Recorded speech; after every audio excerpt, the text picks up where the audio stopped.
আমরা ফর্মুলাটা যেটা কথা বললাম যে এটা ডেরিভেটিভ করে আসে, স্লাইডে দেখে নিবা। ডেরিভেশন কি তোমাদের এখন দেখাতে হবে? এটা আমার পরীক্ষাতে কোনো ডেরিভেটিভ টেরিভেটিভ আসবে না, বাট কিভাবে এসে সেটা দেখানোর জন্য আমরা বলছি যে এটা হচ্ছে আমরা কি করছি, কিউ এর সাপেক্ষে ডেরিভেটিভ করছি টোটাল কস্টটাকে। এখন এখানে যেহেতু কিউ এর সাপেক্ষে ডেরিভেটিভ করছি, তাহলে কি হবে আমাদের কিউ কে যখন আমরা ডেরিভেটিভ করব, মানে যখন আমরা কোনো কনস্ট্যান্ট পাবো সেটা তো সামনে চলে যায় ডেরিভেটিভের রুলস অনুযায়ী।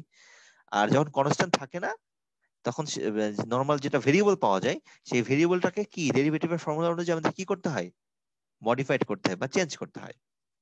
তো সেই কাজটা কিন্তু এখানে করা আছে। দেখো এখানে কিউটা কোথায় আছে, নিচে আছে। তো ডেরিভেটিভ ফর্মুলা অনুযায়ী পাওয়ার যদি -1 থাকে, তখন কি হয়ে যায়, পাওয়ারটা সামনে চলে যায়, আর সেটার একটা পাওয়ার কি হয় নিচে, একটা পাওয়ার আরো একটা কমে যায়। এই যে দেখো স্কোয়ার হয়ে গেছে। আমি আর ইন ডেপথে যাব না, এটাকে জাস্ট এটাকে ফর্মুলেট করে ফাইনালি আমাদের এই ফর্মুলাটা কিভাবে আসলো এটা দেখিয়ে দেওয়া দরকার ছিল, দেখিয়ে দিলাম। তোমরা যদি না বুঝো ব্যক্তিগতভাবে যোগাযোগ করে তখন বুঝিয়ে দেওয়া যেতে পারে। তো কিউ এর ফর্মুলাটা হচ্ছে 2ds/h।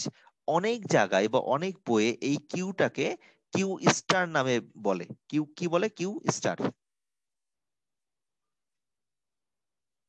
অনেক জায়গায় এটার নাম কি, কিউ স্টার। আবার অনেক জায়গায় এটা বলে কিউ অপটিমাম, অনেক জায়গায় শুধু কিউ বলে। মোট কথা ইও কিউ বা ইকোনমিক অর্ডার কোয়ান্টিটি যখন বলা হবে, তখন আমরা কি করব, এই ফর্মুলাটাকে অ্যাপ্রোচ করব বা ফলো করব।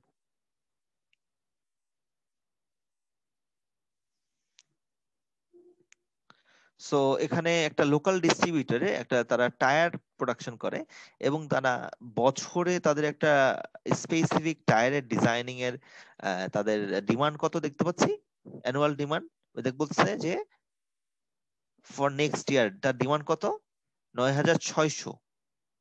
তার মানে ডি ইকুয়াল টু কত, আচ্ছা, annual carrying cost per tyre. তার মানে ক্যারিং কস্টের একটা নাম যেন কি, ক্যারিং কস্টের একটা নাম কি, হোল্ডিং কস্ট না, স্যার। জি হোল্ডিং কস্ট। আর annual ordering cost, ordering cost যেন কি দিয়ে লিখতাম, আমরা একটু আগে লিখেছিলাম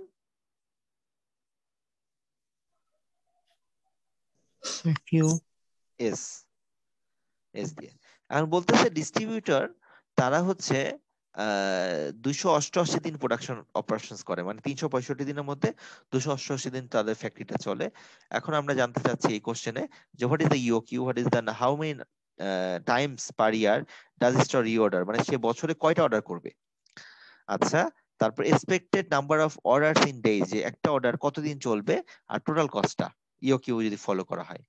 তাহলে আমরা প্রথমে কি ইওকিউ বের করতে পারবো?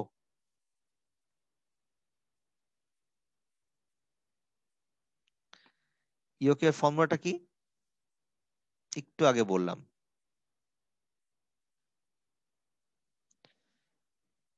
কিউ ইকুয়াল টু বা কিউ স্টার যেটাই বলি, √2s/a। হ্যাঁ, ডিভাইড বাই এইচ,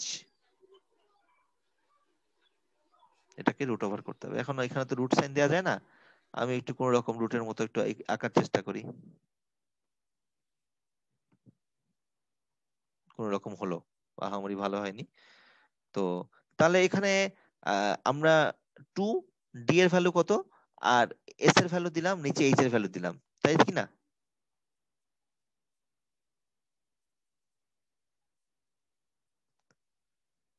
দেখো তো ঠিক আছে কিনা, ডি এর ভ্যালু, এস এর ভ্যালু, ডি হচ্ছে ডিমান্ড, এস। তার মানে তোমরা একটু হিসাব করে দেখো যে এটা ঠিক আছে কিনা বা বুঝতে পারলাম কিনা, বুঝতে পেরেছি নাকি বুঝি না এখনো। ইওকিউটা বের করা বুঝতে পারলাম, একবারে ফর্মুলাকে জাস্ট দিয়ে অঙ্কটা বের করে ফেলেছি, কোনো ঝামেলাই নাই এখানে। আচ্ছা, এখানে সেকেন্ড কোশ্চেনটা খেয়াল করো, how many Times store reorder, মানে বছরে স্টোরকে কয়টা রিঅর্ডার করতে হবে। আচ্ছা, বছরের ডিমান্ড কত, 9,600। 9600। আর প্রতিবারে কয়টা অর্ডার করছি, 300টা না? এই যে হিসাবটা যদি করে 300টা, তো তাহলে আমরা কি করব, বছরে আমার লাগে 9600টা, আর প্রতিবারে আমি 300 টাকা অর্ডার করতেছি, তাহলে ভাগ করে দিলে আমরা কয়টা অর্ডার করবো বের করে যাবে না, ডি বাই কিউ। জি স্যার।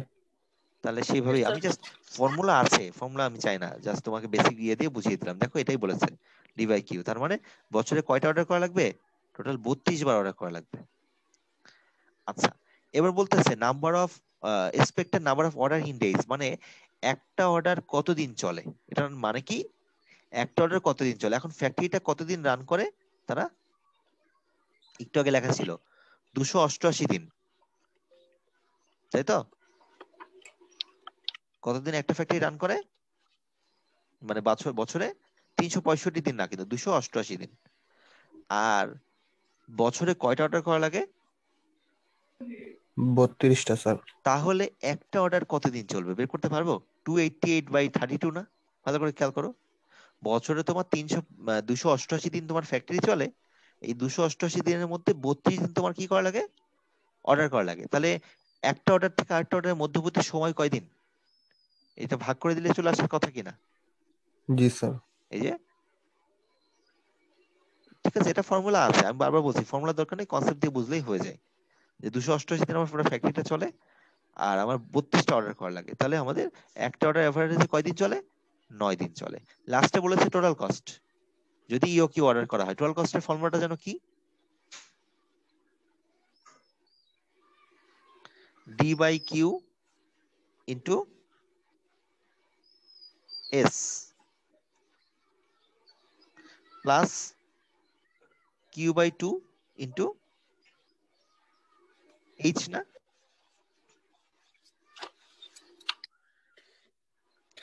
এখানে এই ফর্মুলার সবগুলা ডাটা আমরা জানি না, চিনি না,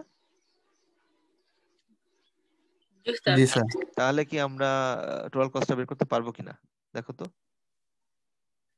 কিউ এর জি ভ্যালু স্যার। 200, এইচ এর ভ্যালু 16, ঠিক আছে, অঙ্কটা কিন্তু একবারে সোজা। এটা বেসিক অ্যাসাম্পশন, তো এই অঙ্কটারই অ্যাডভান্স ভার্সন আমরা সাপ্লাই চেইন শেষ করে, মানে নেক্সট চ্যাপ্টারটাই আমাদের সাপ্লাই চেইন পড়াবো আমরা। হ্যাঁ, সাপ্লাই চেইন শেষ করে সাপ্লাই চেইনের সাথে এরকম কিছু অঙ্ক থাকবে। এখানে তো আমরা একটা প্রোডাক্ট করতেছি, কিন্তু একটা কোম্পানির থেকে একটা প্রতিষ্ঠান কি শুধু একটা প্রোডাক্টই নাই, জাস্ট ইউনিলিভারের কথা চিন্তা করো, একটা গ্রোসারি শপের কথা চিন্তা করো, ইউনিলিভার থেকে তো তারা 20-25টা 30টা প্রোডাক্ট অর্ডার করলেও কোনো অবাক হওয়ার কিছু নাই, ঠিক কি না? ওদের অনেক টাইপের প্রোডাক্ট আছে ইউনিলিভারের, বড় বড় প্রতিষ্ঠানে যদি বলি, টেক্সটাইলের ক্ষেত্রেও যদি চিন্তা করে, Yes, sir. যারা এক্সেসরিজ দেয়, তারা কি শুধু একটা টাইপের বাটন দেয় বা একটা না, sir. টাইপের, তারাও ডিফারেন্ট টাইপস দেয়। তো মাল্টিপল প্রোডাক্টকে কিভাবে ডিল করব, সেটা একটা জানলে মাল্টিপল করাটা সহজ, আগে তো জানতে হবে একটা কিভাবে করা হয়, সেটা আমরা নেক্সট ক্লাসে, সাপ্লাই চেইনের শেষে আলাদা করে দেখাবো। তো এটা যদি বুঝি আমরা পরের অঙ্কটায় যাব। এখানে কোনো প্রশ্ন আছে? তোমরা ব্যক্তিগতভাবে এইটা আলাদা আলাদা করে বের করবা, এটার ভ্যালু আর এটার ভ্যালু, দেখবা দুটা সমান হবে। আমি আগেই বলেছিলাম ইও কিউ যেহেতু ফলো করছি, দুটা কি কি সমান হওয়ার কথা কিনা, অর্ডারিং কস্ট আর হোল্ডিং কস্ট, এটা সমান হওয়ার কথা, দেখবা সমান হবে। ওকে, আমরা পরের ইয়েতে যাই। এখানে একটা সেম একটা প্রতিষ্ঠানের কথা বলা হচ্ছে, সেই প্রতিষ্ঠানটা বছরে তাদের ক্যাথোড রে টিউব তৈরি করে, যেটা টিভিতে আগে লাগতো, সেটা কত, 3600, তার মানে ডিমান্ড কত, 3600। অর্ডারিং কস্ট, এটা কি, অর্ডারিং কস্টকে কি দিয়ে প্রকাশ করা হয়,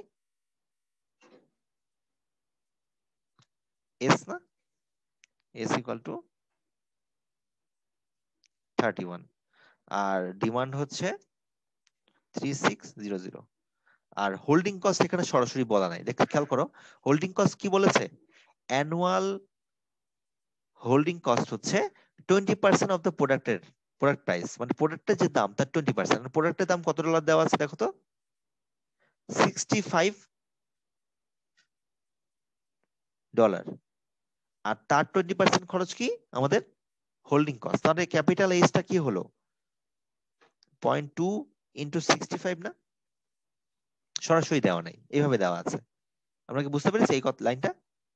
তার মানে একটা এই যে ক্যাথোড তৈরি করে, প্রতিটা ক্যাথোড টিউবের দাম হচ্ছে $65, এই যে বলা আছে কনসালটেটিভ ইয়ার এট $65 ইচ তৈরি করে। আচ্ছা, আর তার 20% কি আমাদের হোল্ডিং কস্ট, তার মানে কত ডলার? আলটিমেটলি $13 কিনা?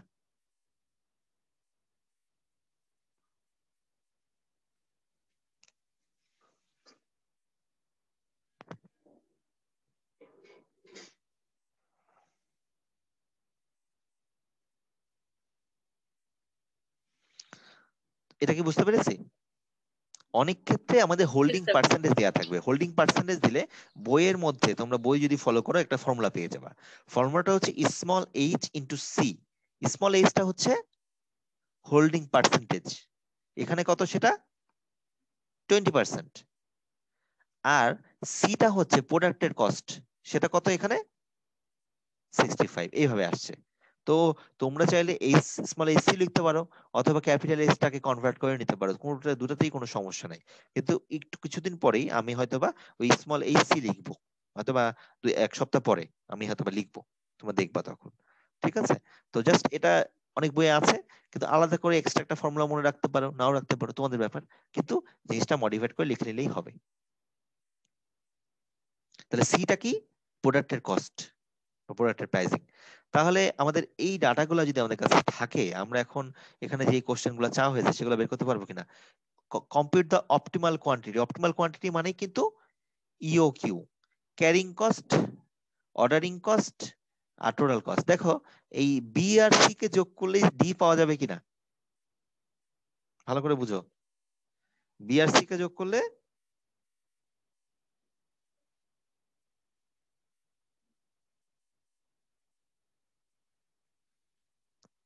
তো এখানে আমরা অপটিমাল কোয়ান্টিটি যদি বের করি, দেখো তো আমাদের ফর্মুলাটা কি ঠিক আছে কিনা।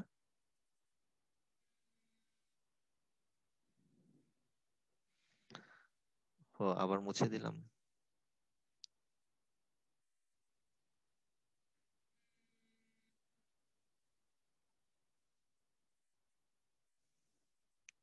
প্রথমে আমরা অপটিমাল কোয়ান্টিটি বের করব। অপটিমাল কোয়ান্টিটি মানে হচ্ছে ইওকিউ।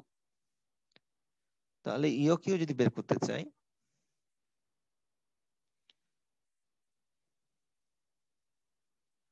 দেখো এই যে এখানে হোল্ডিং কস্ট দেখছো, আমি যেটা বললাম $65 20%, দেখো আমি $13 আমরা কিন্তু বের করে নিয়েছি।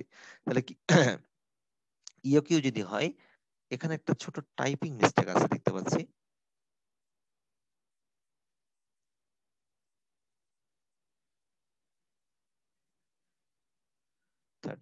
এবার ঠিক আছে।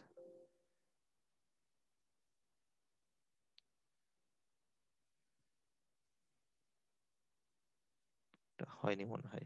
আচ্ছা, এখানে একটু বলে দেই, এই জায়গাটাতে স্লাইডে একটা ছোট ভুল আছে। এটা এটা কি হবে? এস এর ভ্যালু এখানে কত বলতো? 31, কিন্তু 31. কোনো কোনো কারণে ভুল করে টাইপটা আমি 75 করে ফেলেছি। কপি পেস্ট করেছি ওখান থেকে, হয়তো এই কারণে ভুল হয়ে গেছে, তোমরা ঠিক করে নিও। আচ্ছা, তারপরে এটা গেল, এটা তো আমরা বের করতে পারলাম। এখন দেখো অর্ডারে ক্যারিং কস্ট। ক্যারিং কস্ট মানে কি? হোল্ডিং কস্টটা। কিউ এর ভ্যালু হচ্ছে 131 আর বাই 2, আর এইচ এর ভ্যালু কত 13। তাহলে দেখো 852 আসবে। অর্ডারিং কস্ট কি হবে? D by Q. ডি এর ভ্যালু হচ্ছে 3600 আর কিউ এর ভ্যালু